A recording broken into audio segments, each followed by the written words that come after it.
Welcome back to Martin's Vinyl. This is my favourite video to make. I look forward to making this video every year.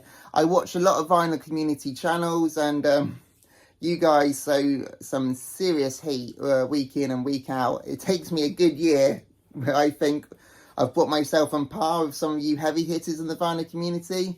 I've had an amazing year. I've picked up more records than I ever have picked up before, and I've gone to some really good places in the search for records. I've been to New York, I've been to California, I've been to Brussels, and I've been to Bath, and everywhere I go I pick up records all along the way.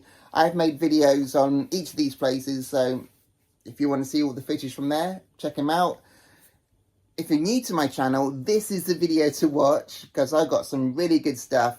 If you like what you see, please remember to subscribe. I'm so close to 1,000 subs, and this will really finish my year with a bang. If I could reach 1,000 subscribers, that'd be brilliant. And because I got such a massive stack of records to show you, I'll be doing this video in chapters. I'll be going doing different chapters because I've gone down some serious big rabbit holes this year. The first chapter is going to be the BBC Archive Library records, which I'll talk a bit more in depth when we get to it. I've got some promos that I want to share with you guys. I love a good promo. I've also picked up a lot of the classics, a lot of the staples that every record collector should have in their collection. I've picked up a lot of obscure, weird and wonderful records, which I love to talk about.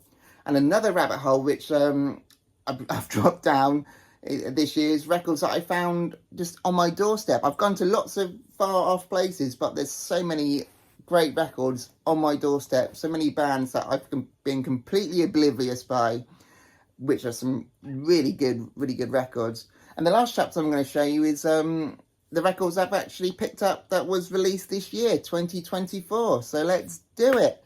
Grab your snacks, grab your beverages, get your tea and your coffee, whatever you're into. I've got my tea.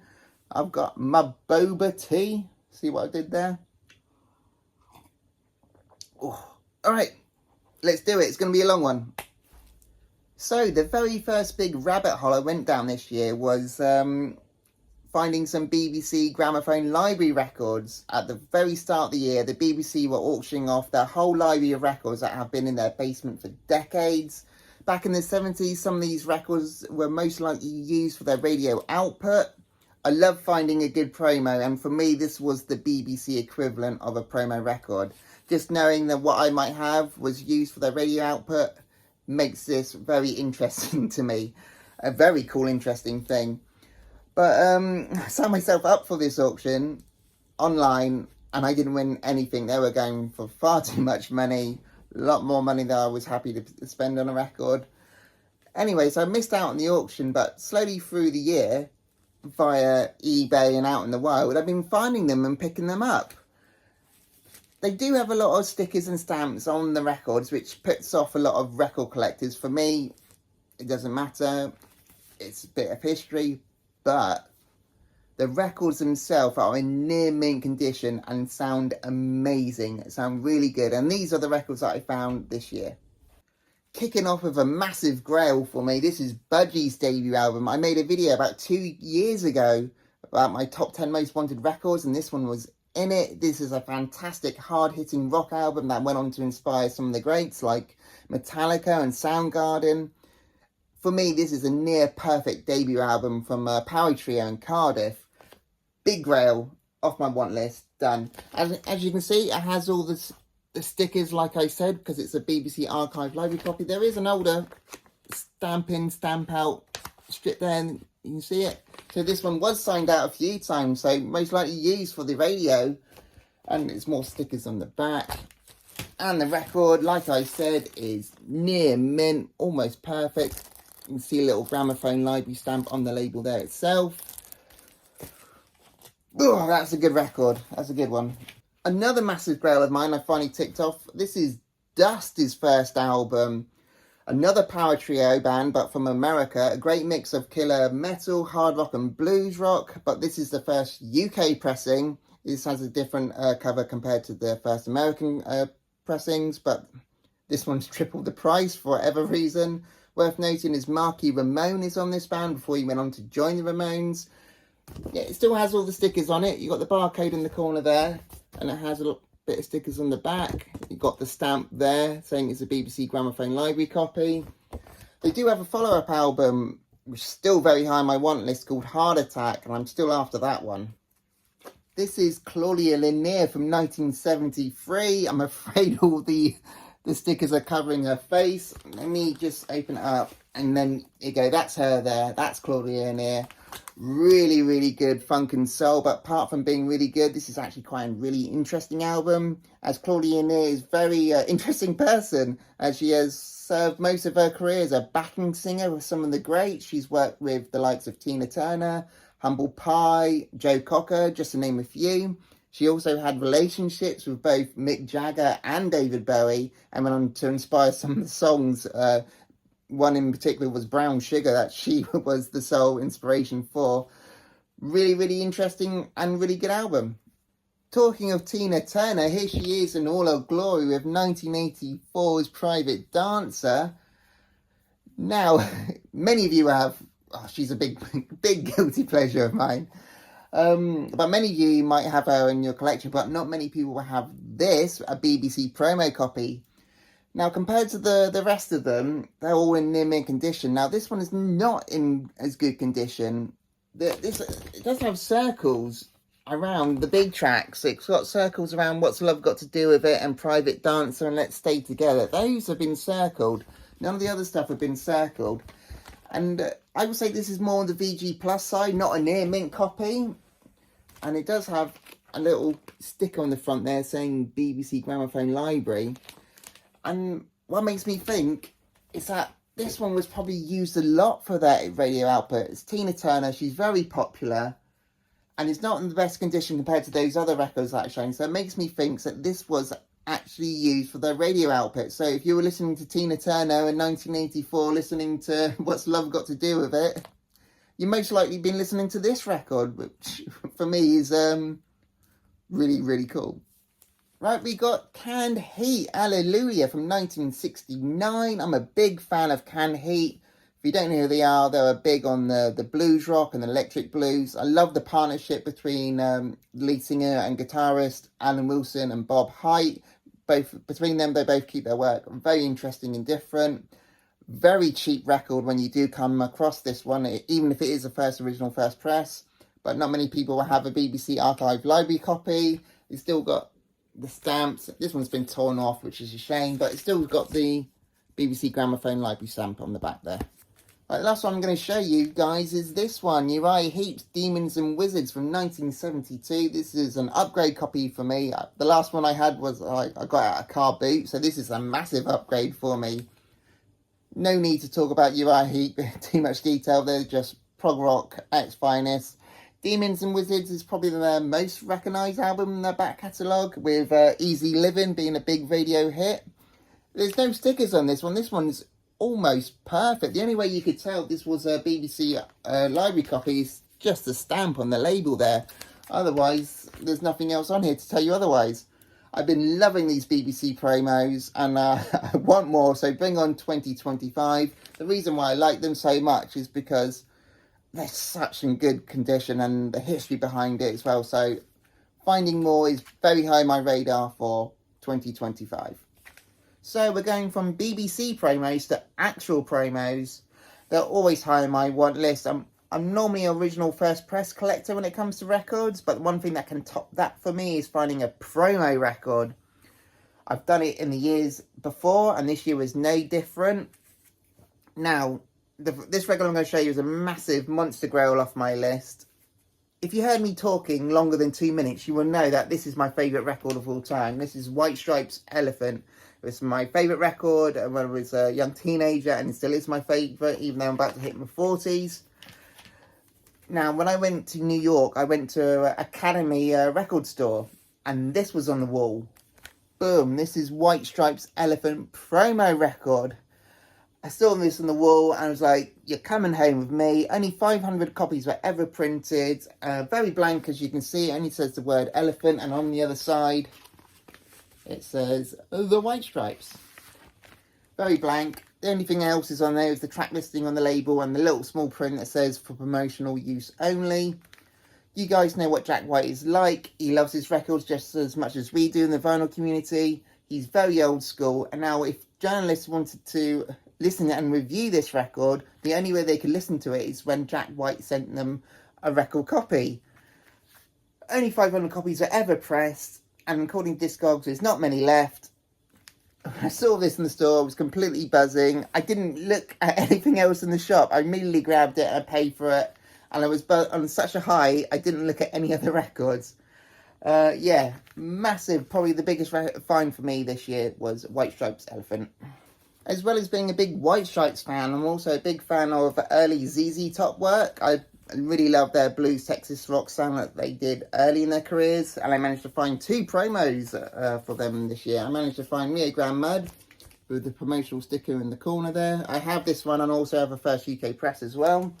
And I've also found this one. This is the Grails from 1979. Now this one is a particularly hard one to find. It has the gold stamp in the corner there, but it's not hard to find because of that stamp. This is hard to find. This is the outside jacket for their promotional record. This one's a particularly hard one to find, and I still don't think they have this catalogue properly on Discogs yet. It's that hard to find, so very chuffed when I actually found this at a car boot of all places. We have got Patti Smith Group, Radiophobia from 1976. This is another promo, but it's a white label promo. Can you see written at the top there? Promotional copy, not for sale. Probably the best record I think Patti Smith ever done, and I have a promo copy of it. I'm also a big fan of Nazareth, and I managed to grab myself some promo copies of their back catalogue. I managed to find No Meaning City from 1979. It's another white label promo, as you can see, and there is a sticker at the bottom. There it is, not for sale. I've also got Expect No Mercy, same situation. It's a white label, and it has the sticker again, not for sale. I've also got a promo sampler of Expect No Mercy. This was a vinyl community gift from Bob Ham. He also has a channel on YouTube. I've not heard from him for a while. I hope he's okay. He hasn't made a video in a long time, but he gifted this to me as he knew I was a big fan of Nazareth. There's actually more Nazareth coming up in this video later. It's all great hard rock stuff. Alright, here's another guilty pleasure for you. Here is Dire Straits, Brother in Arms. Now, this is a promo sampler. When it comes to the more classic recognised stuff, there's got to be something really unique about it for it to go in my collection, and this is a promo sampler. So a lot of you have probably got Brother in Arms in your collection, but not many people. Well, according to Discogs, have this in their collection. It is a promo sampler. It's a white label one, and on the very small print, it does say it's a promo as well. It does say on the front, promotional only, so that was unique enough to go in my collection. So this is the last promo I'm going to show you. This is Spooky Tooth, The Last Puff from 1970. Blues rock with a little psychedelic rock thrown in there. Mike Harrison, the lead vocalist, really shines on this one, and they do a great cover of the Beatles' I Am the Walrus. Really good. And this one's a promo copy like the others, but this one has the stamp, which you can't see unless you put... There we go, there's the light. You can just about see it. Not for sale, promotional use only. And it's also a white label copy as well. Okay, we're now into some classic rock stuff. As mentioned before, when it comes to the Stone Cold classics, there needs to be something special about it for it to go into my Weird and Wonderful collection. A big thing for me, it needs to be a first original press. No reissues. And another thing is condition. Anything less than the VG Plus isn't going in, or there has to be something unique about it for it to go in my collection. As you've seen before, the promo sampler of Dire Straits, or maybe another alternative odd pressing might go in my collection. I'll show you examples as we get to it, but let's get on to some classics. Okay, first up we have got The Doors, LA Woman. I got this at a charity shop for a fraction of the cost. This thing is borderline near mint. First UK press on the Elektra label. The Doors, LA Woman is definitely going to be in my top 10 albums of all time. It's one of my favourites. A fantastic album, which I got a fraction at the cost. And the great thing is it's got the die-cut window as well. That thing is a very hard thing to find intact. Near mint copy. Over the moon with that one. A big thing I managed to finish this year is that I managed to finish my first press Led Zeppelin collection this year with Houses of the Holy. That's a first UK press, and Physical Graffiti. Now this one is another one of my favourite albums of all time. It's definitely in my top 10. I actually saw this building when I went to New York. There is a short on my channel of me looking at this building. Check it out if you've got time. You're probably wondering why I've been waiting so long to buy these records when they're my absolute favourites, because I'm always going to try and find the best copy that I can possibly find within my budget, and I wasn't going to ever settle on anything less. And I managed to find a near mint copy of Physical Graffiti with all the little windows all intact as well, because that's also a very hard thing to find. So I played the long game with these records, but it's been definitely worth it. As mentioned before, I said I was a big Nazareth fan, and I managed to find their debut album from 1971, a first UK press on the Pegasus label. Now that Pegasus label was a very hard and sometimes very expensive thing to find. For me, their debut one is probably their best. This is when they experimented a lot of different sounds until they found their sound and kind of stuck with it. I'm pretty much ticked off now everything I need for Nazareth, so I'm done unless I find another promo. Then I'll be done. I also finally completed my Peter Green Fleetwood Mac collection as well, their studio stuff anyway. This is Then Play On from 1969. I found this at a car boot sale for only 50p. It's the first UK press on the Reprise label. Now these things go for a lot more than 50p, so I found an absolute bargain when I found that one. Now this is my most recent record pickup. I highlighted this one in my last video. This is Black Sabbath Masters of Reality. This is a first UK Vertigo swell press. Now this one was very high on my want list. There's the black inverted label. There's the inner sleeve. I've got Masters of Reality. I've got Volume 4. That's another first UK press. I've also got Paranoid as well. The only one I'm missing is their debut album. That's very high on my radar when I go into 2025. We have got Taj Mahal's debut. This is the first UK press from 1967 on the Direction label there. I adore this album. I'm in love with this album. Not only because it's got Incredible Blues on it by Taj Mahal, but I have a strong connection with this one. I got heavily into Taj Mahal when my wife was heavily pregnant with our first child, Bethany. And when she was born, so every time I think I listen to Taj Mahal, it just takes me back to then. That's my strong personal connection with it, and I adore it. Next up, I've probably got one of the best debut albums ever. This is Leonard Skinner, pronounced Leonard Skinner, from 1974. This is the first UK press. I got this from Richard Warwick from Southampton's Record Fair. Richard has got a great YouTube channel as well. Check it out. Amazing, immaculate condition. You never find this record in this good of condition. This is what I'm talking about when it comes to the classic stuff. Yeah, the rare obscure stuff can be very hard things to find, but what's even harder to find is finding a classic like this pretty much unplayed. These are the hard things to find. When it comes to the popular stuff, they get played, they get passed around, they're normally battered, so find one in a mint condition. It got me buzzing when I found it. Incredible album, and because of its condition, Freebird has never sounded better. It sounds awesome. Now, remember when I said that I only pick up the classics when there's something unique about them? Well, this is the best example. This is Dire Straits' debut album. Now, the copy you probably got in your collection it's on the Vertigo label, but it's on the Spaceship Vertigo label. Now, this one's on the iconic Vertigo Swirl. Now, they only printed these in a few places, Hong Kong being one of them. So this is a Hong Kong pressing.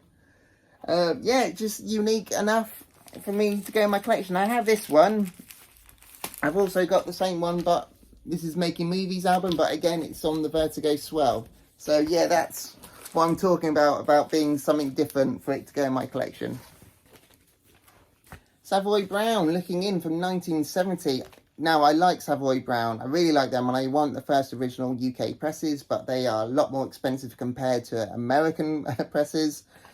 If you don't know who they are, Savoy Brown are a great early British blues rock band, and Ken Simmons, the guitar player, is fantastic, hugely underrated. For me, he should be up there with the likes of Peter Green and Eric Clapton. I want Savoy Brown collection. I'm still on the hunt for many of them. I got this one and I got A Step Further, so my collection has doubled this year, but I'm still on the hunt for the rest of their stuff. Another early British blues band, we've got John Mayall, A Hard Road with the Blues Breakers. This is from 1967. This is a UK first on the Mono label. Peter Green again, I'm obsessed with the guy. He does an amazing track on here called Supernatural. That's an essential listen. It's a great album as well. Manfred Mann, Soul of Man. Manfred Mann for me is a bit hit and miss. I got this one purely because of the cover. Check that out. I don't know who you are. If you see that cover, you're going to give it a listen. I got this one very cheaply. The presses of this, depending on quality and what sort of pressing you're getting, the prices are all over the place. This is the first stereo press on his Master's Voice label. Really good listen. Really good. There's no vocals. It's purely instrumental. Really good listen. So the next bunch of records I'm going to show you is the obscure stuff. There's the stuff that's off the beaten track. I don't think you're going to recognise all these records. Let me know if you recognise all of them in the comments, because good on you if you do. But the reason why I watch a lot of vinyl community videos is to discover new music. That's why I watch them, and that's why I like to talk about. I like to talk about and recommend stuff that you guys haven't heard of, and I love it when you guys recommend me something. So when you see these records and think, oh, I know this guy might like this record, then let me know in the comments, because I'm always after something new and something different. So let me know in the comments if there's anything you recommend. Right, first one I want to recommend is Tear Gas. A big grail for me this year was Tear Gas Piggy Go Getter from 1970. This is the first UK press on the famous record label. Very hard to find. These guys are a Scottish prog rock band, really good. Got this in near mint condition. It's an original UK press, but I found this in America, in California, Amoeba record store. So that was a big one for me. Another grail. This is Badger, One Live Badger from 1973. Another really, really good prog rock grail. Strong ties to the band, yes, in many, many ways. You might have come across it once or twice when you dig in through records, but the price can vary depending on two things: the condition of the record and this little guy. Got a little pop-up Badger in the middle. A band that really never got going, which is a shame, as this is a strong prog rock album. You got another grail. This is Black Widow, Sacrifice 1970, a first UK press grail that's been on my want list forever. I got a great deal on this one. Very weird, but very good. The occult, satanic, ritual, badass stuff. It was probably badass at the time, but in today's standards, it's very mundane. It's got the same producer as the early Black Sabbath albums, so if you're fans of the early Black Sabbath stuff or early Atomic Rooster albums, you're going to love this album. Alright, next up we have got CK Strong from 1969. This is the first American press. It's never been released in the UK. I discovered this album this year and immediately fell in love with it. Very similar to Big Brother and the Holding Company, not just because of the music, but the lead singer, Lynn Carey. Strong resemblance to Janis Joplin, but sometimes can sing a few octaves higher. After finding this, I set out to find more by them, but sadly they only released this one, and the lead singer, Lynn Carey, went off to join this band, Mama Lion, from 1972. She teamed up with Neil Merriweather, who is known for his killer psychedelic space rock guitar breaks. Not too difficult to find and not that expensive sometimes. It all depends on these bars. This cover opens up and those bars are separate. They are normally torn out, so very hard to find the bars intact. A great album mixing blues rock, hard rock and psych rock. Champion Jack Dupree from 1968, a first UK press on the Blue Horizon label. If you see anything with that Blue Horizon blue label, pick it up, it's always gold. Fantastic piano blues. Champion Jack Dupree tells these great stories. Sometimes they can be quite humorous, but always worth noting is his backing band. I've got some big players on there. For example, on this one you got Paul Kossoff, who was with Black Cat Bones and went on to join Free, and you also got Stan Webb playing guitar, who was from Chicken Shack and Savoy Brown. This is Mount Rushmore 69 from the year 1969. Blues rock with a little psychedelic rock thrown in there. Only ever pressed in a few select countries, UK not being one of them. Never really been reissued. Years ago, I was really into the underground San Francisco sound, and this was on my want list for the longest time, and now I finally ticked it off.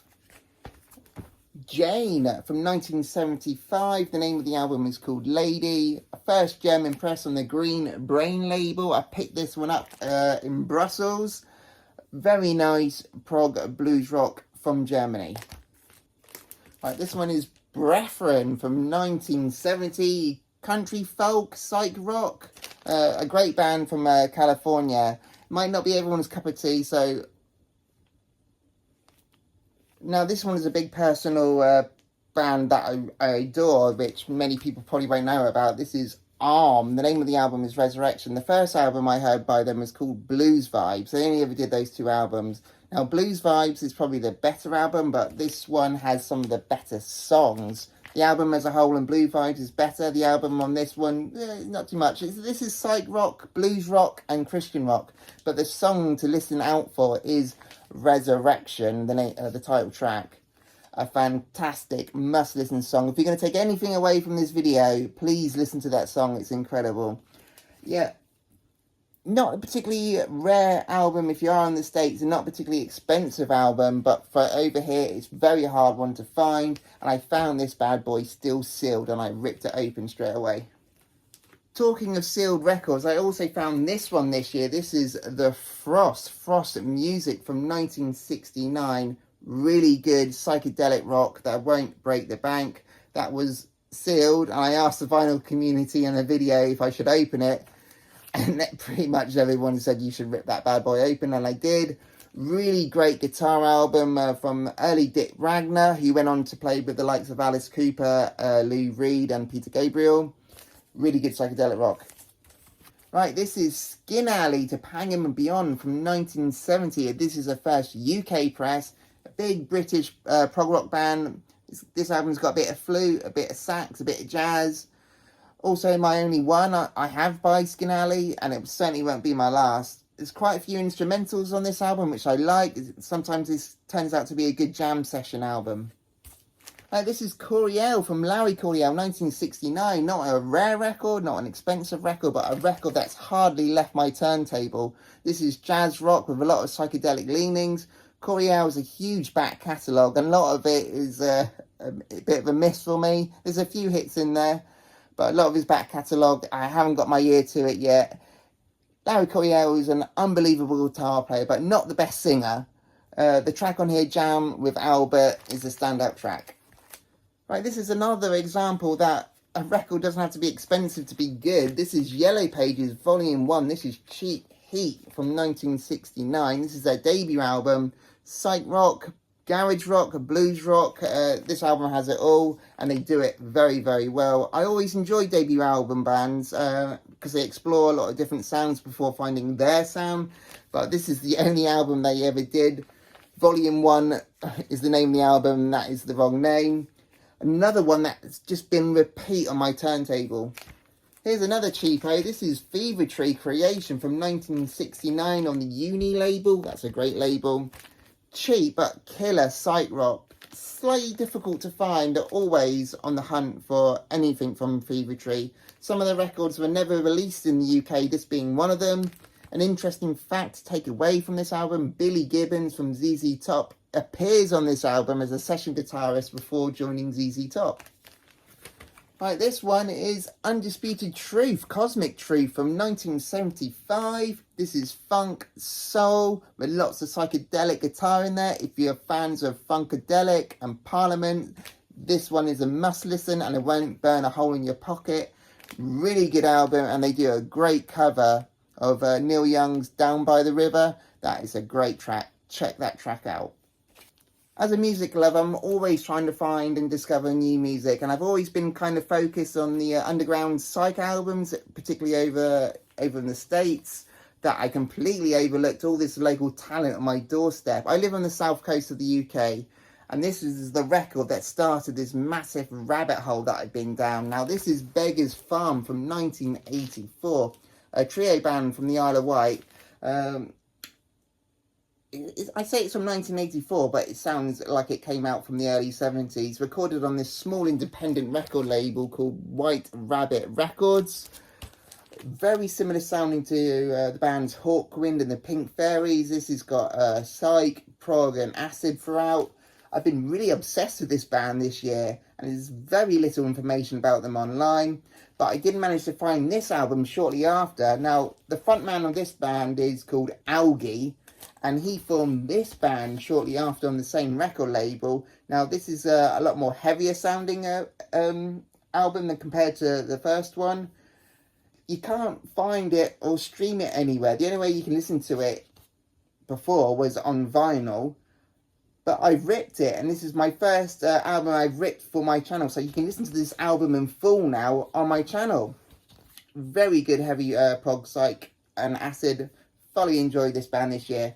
If you got time, check them out. Another local band that I've been obsessed with this year is a band called Dr. Brown. This is their album In the Land of Red and Gold from 1989. This is their other album In the World of Dreams from 1990. And they managed to score their live album In the Mind's Eye from 1992. Amazing blues rock, acid rock, psych rock. A band from the late 80s and early 90s, a band again, but on the small private label again. They're on this bearded record label, but they're from the 80s and 90s, but they still have that sweet 70s psych fuzz sound. A band from Portsmouth. I've been really into this band this year. This is my sweet spot of good fuzzy guitar. Again, very little information about them online. I asked for help via my channel a couple of times, but to no avail. But I went to that great source called Facebook, and I found the lead singer, and I've been talking to him. Unfortunately, they're not together anymore, which is just a shame. Not too hard to find, and find very cheaply.